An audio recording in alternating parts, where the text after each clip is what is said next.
kepada keluarga atau lawan benua laut yang telah melaksanakan perayaan Natal dan sekaligus juga menyambut tahun baru dengan memohon berkat dari Tuhan supaya kita berani menempuh jalan-jalan yang baru untuk menata kehidupan kita, untuk terus menebarkan kasih dan kedamaian kepada setiap orang dan setiap ciptaan. Saya berterima kasih kepada Bapak Adrianus yang memberikan sambutan yang begitu menyejukkan, bahwa apapun situasi yang kita hadapi, yang konon katanya tahun 2023 ini tahun yang penuh dengan gejolak, baik gejolak politik maupun juga gejolak ekonomi, karena ada banyak ramalan-ramalan. Dan yang juga mengerikan adalah ramalan tentang perubahan iklim yang selalu saya katakan, kalau COVID itu, kata para ahli itu mengatakan bahwa COVID itu belum apa-apanya. Keropai adalah suatu tempat yang jauh lebih berbahaya adalah perubahan iklim, sebagai simbol pengembalaan dan sudah mulai tanda-tandanya. Beberapa kampung yang saya lihat berpuluh-puluh tahun misalnya kemarin ke Bukit Darat itu, hal ini sebagai simbol di sana sudah mulai kesabaran, keunikan dan bisa membakar ladang karena curah hujan terlalu tinggi. Simpainya Padahal setiap rumah dari rotan segar merupakan jenis rotan yang kuat dan panjang. Kulitnya dilapisi sejenis gading sehingga nah, rotan ini juga sangat menjadi ancaman bagi kita untuk hal ini tidak panen. Kekuatan berpikir panjang, tetapi dan tidak seperti juga yang kita ketahui bahwa kalau COVID itu ada vaksinnya, dua menongkang, jelas melambangkan jiwa semuanya berbagi, booster kan, peduli, keterbukaan dan pengertian. Tetapi kalau perubahan iklim itu tidak ada vaksinnya. Madu mana yang terbuat dari divaksin? berjenis-jenis sari bunga Langit yang atau divaksin kan? oleh induk-induk lebah.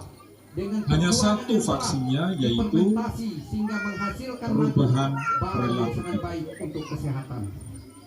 Atau lebih tepatnya adalah bahwa kita harus berani berbagi. Yang datang dari suku yang berbeda-beda, di mana berkat pengembalaan yang dilakukan oleh Bapak Uskup kita bukan hanya mementingkan diri kita sendiri atau bahkan juga mengambil saja dari alam. Kalau madu memang harus dari alam, karena semakin asli itu semakin tinggi madu itu ya. Saya lihat dari waktu ke waktu pohon madu semakin berkurang.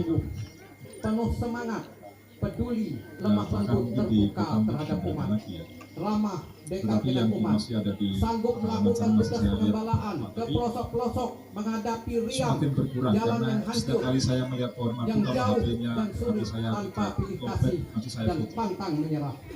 Ini sesuai dengan moto beliau, nampaknya semakin. Maka satu-satunya vaksin untuk perubahan iklim dan juga ancaman-ancaman di ancaman konflik, ancaman satu dengan yang lain saling iri hati, itu hanya satu vaksinnya, mau berbagi, tidak hanya mementingkan diriku sendiri, karena merusak alam itu sama dengan merusak diri kita. Mencemari alam itu sama dengan mencemari diri kita, hidup kita akan cemari. Maka kalau kita mau berbagi, tentu hidup kita akan menjadi lebih indah, menjadi lebih bahagia dan lebih menyenangkan, lebih menyenangkan juga. Maka terima kasih tadi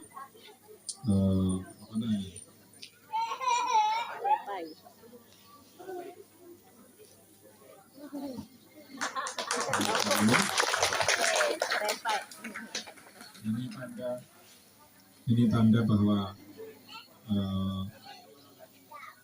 kita adalah orang-orang yang diutus oleh Tuhan untuk menjadi penebar benih-benih kebahagiaan. Dan semoga dengan madu yang memberi kekuatan kita lalu menjadi kuat dalam menebarkan kebaikan. Terima kasih, Tuhan memberkati kita semua. Maka mari kita siapkan hati kita menyadari bahwa kita masih sering, kalau dituntun oleh Tuhan itu masih sering cari jalan sendiri. Nanti jalan itu kita masih sering jalan sendiri, maka kita masih sering egois, masih sering lalai, masih sering jatuh dalam dosa. Mari kita dengan rendah hati, kita mohon ampun atas dosa-dosa kita, dan kita mohon belas kasih Tuhan, supaya kita layak dan pantas untuk mengambil bagian dalam perayaan Ekaristi ini, sambil kita juga membawa semua doa, intensi, dan permohonan kita kepada Tuhan. Mereka sudah melalui perjuangan yang luar biasa. 3 orang ini adalah 3 orang sarjana, orang ahli perbintangan, yang sudah bisa mempelajari dari ilmu itu bahwa akan datang Mesias. Dan dikatakan tadi ketika menemukan Mesias, mereka membuka tempat harta bendanya dan mempersembahkan persembahan kepada Yesus. Dari peristiwa ini, dari kisah 3 raja, 3 orang sarjana ini, kita bisa juga merefleksikan hidup kita. Seperti tadi diajar oleh Pak Mori tadi ya Pak ya. Kita melihat flashback hidup kita tahun 2020. Apakah kita seperti 3 orang raja ini yang berjuang mati-matian, menggunakan segala kemampuan akal budi kita, tenaga kita, kekuatan kita untuk mencari Tuhan, untuk mencari kebenaran, untuk mencari kebaikan atau berbuat baik, bahkan menjual semua hartanya dan mempersembahkan kepada Tuhan. Kita tidak memikirkan diri kita sendiri. Apakah sepanjang tahun 2022 kita sungguh berani mati untuk Yesus atau tidak? Maka dijawab. Katakan pada hati nurani masing-masing. Apakah selama tahun 2022 saya sungguh percaya kepada Yesus dan mempergunakan segala kekuatan saya untuk mengimani Yesus? Atau pernahkah kita misalnya hari Minggu hujan, harusnya ke gereja tapi hujan ini malah sebenarnya bukannya dilepas tapi malah ditarik lagi. Nyaman juga ya. Iya. Ini jalan lain. Jalan lain menemukan dirinya sendiri, mencari kenyamanan sendiri atau enggak. Atau juga kalau di dalam keluarga mungkin. Kalau misalnya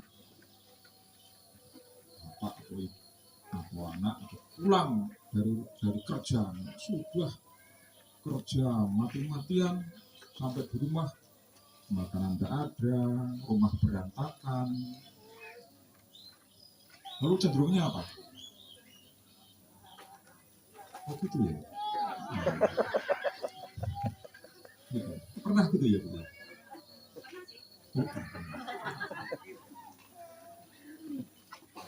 Nah,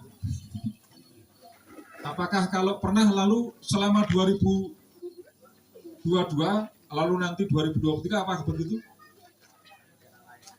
Ambil jalan lain.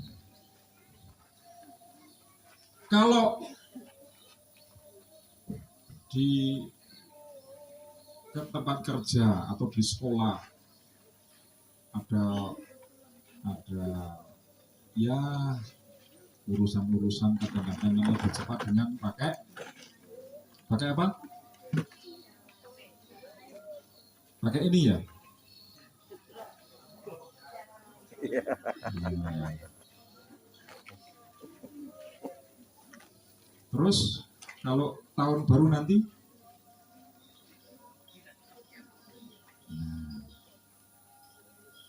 apakah kita dalam tahun-tahun ini menjadi lebih baik atau tidak? Nah, menurut kisah, ini pernah saya ceritakan di gereja, 3 orang itu